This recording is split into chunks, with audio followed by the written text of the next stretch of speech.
Hello everyone, this is Ryan from RF Radio on behalf of the Profit Trailer team.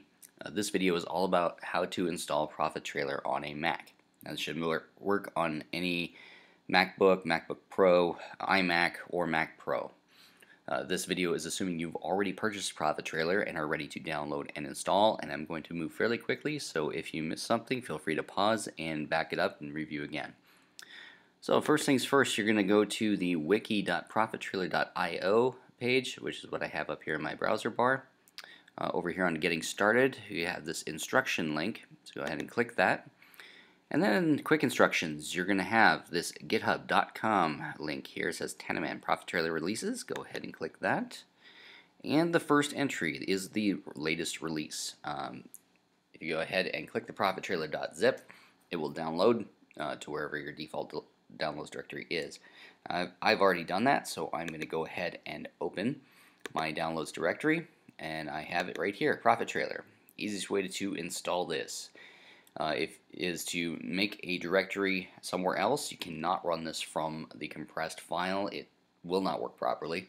So go ahead and just double click this, and I select all files and just copy, and then I've made a directory under my root drive directory called demo for the purposes of this video.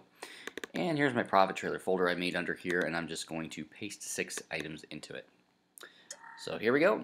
That is all of the files from the zip extracted and installed here in this location.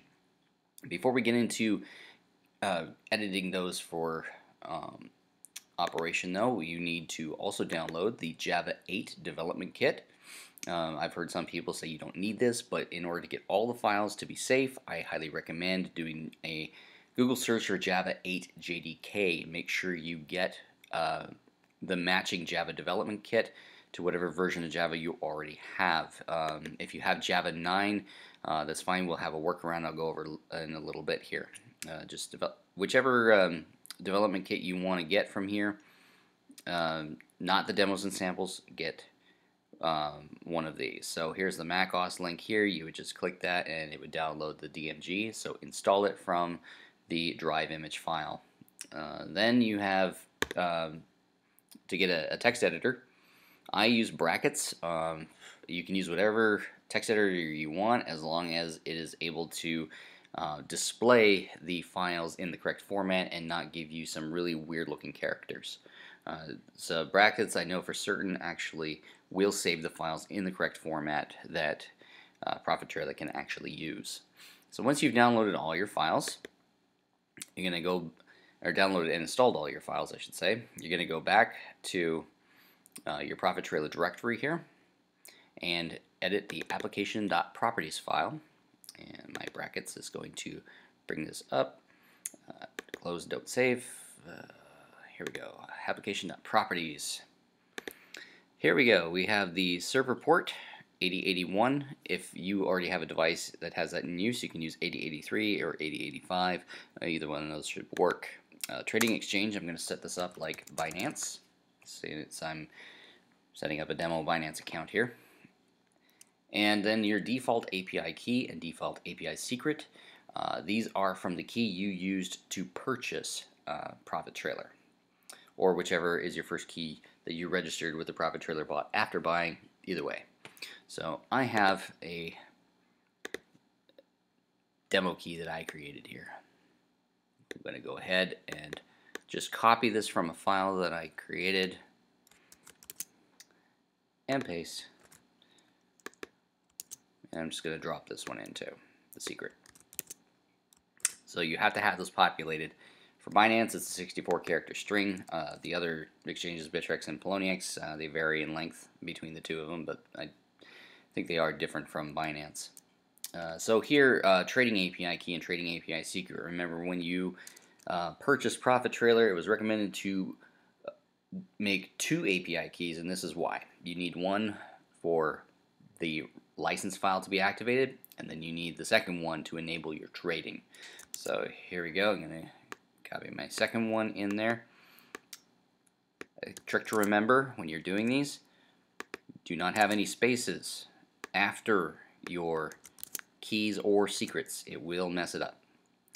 Your server time zone offset. This is your time difference from Greenwich Mean Time. Since I'm in Eastern Time Zone US, I put -5. So find out what your time offset is from the Prime Meridian, Greenwich Mean Time, Universal Time Code, whatever you know it as, and plug that in there. If it is a single digit like mine, you have to have the preceding 0 or else you will have some problems. Server.password, I'm just going to make my Binance. You can pick whatever password you want. This is to enable the this is for you to log into your monitoring page. And then there's also a line that you want to add, server.enableConfig equals true. This way you can actually enable or edit your configuration files from the monitoring screen. Alright, so next up, you can leave this as is for now. We're just going to make sure we can get online. This is your trading log history. It's however many days of history to show, just like it says here. We're not going to bother with the Telegram setup right now. That's optional, so that could be detailed in another video. Right now we're going to go back to configuration.properties file. I'm going to pull that up here. So right now we have it set for test mode false. You want to set this to true for now. I'm just going to space this out to make it look pretty. The reason I set test mode to true is when I am starting ProfitTrailer and I have an untested configuration, I don't want it to start testing with real money right away. So this is a way to ensure your safety. Leave all else here as is. Alright, now back to ProfitTrailer directory. If you go to trading folder, we're going to look at the pairs.properties file right here, and the only thing we're going to change right now is this, all trading enabled. We can set it to true. Okay, now we can save each one of these files, and away we go. So we set this to true. The reason why we're only doing it this way is because we are just going to run on defaults and make sure that we can actually get communication with the exchange, and it's going to test the current configuration to see if it can actually do anything with it. I recommend doing this test mode under configuration in order to test whatever strategy you put here. Next up, we are going to go into, if you have Java 9, there's a workaround for setting up your Java. Now I've created a little document here with this command.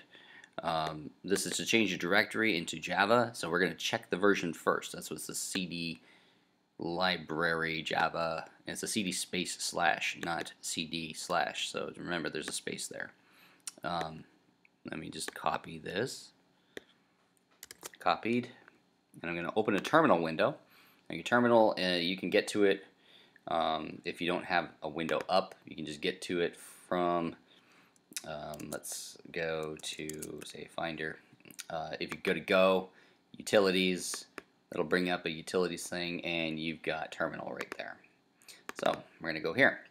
I'm going to paste in my command for change directory to the virtual machine directory, and then the next command we're going to run is ls space -l. Now this is going to get you your version. I have Java Development Kit version for Java 8 version 151. This 3-digit here, this is what you need to set up your next command. The next command we have here is this export JAVAHOME command line. I'm just going to copy that and paste it in here. Now don't just use my 151, whatever version you have from the prior command, you're going to change this right here after the underscore in JDK 1.8.0 underscore. There's a 3-digit number here. Change that to the version that you have, and then hit enter. And it should automatically choose your Java 8 development kit to run the whatever your next command will be. Speaking of, now that we have that done, I'm going to go ahead and go cd space slash, go back to my home, my root directory, and cd space slash demo. So that's where your ProfitTrailer and ProfitTrailer. Okay, this directory is where I have my ProfitTrailer stowed. This is how you get to your directory. So now that I'm in that directory, there is a command that we need to copy from the instructions on the ProfitTrailer wiki. So I'm back here at the instructions page. If I scroll down near the bottom here, actually it's right here at the bottom. If you're using Linux or Mac OS, here's the run instructions. Copy this line here. I'm going to copy that. I'm going to paste it here. This is the command to start ProfitTrailer. So now that we have that up and going, we should be able to just hit enter and it should start. You see the Spring Boot. I'm going to expand my window here so you can see it a little bit better. And it's going to run through its startup process. Hopefully this should work. It senses my Java version there. It's going to go ahead and start up ProfitTrailer. Here we go. And there it is. See my password? I'm going to enter what I put in before. Oh, I gotta do this because it is case sensitive. No, I'm not going to update my password. And here we go. Here is my monitoring page. This tells me it is connected to the exchange. As you can see, I don't have anything in my Binance account right now because I set this up as a demo only. So if you go back here to your terminal window, you can see that you have this info, ProfitTrailer service, normal heartbeat, DCA heartbeat, cache heartbeat. That tells you it is running. If you get errors here, then you have to troubleshoot, in which I highly recommend going to the ProfitTrailer Discord channel, or Discord server, should I say, to request formal support. Anyways, in a nutshell, that is how you get started with a Mac.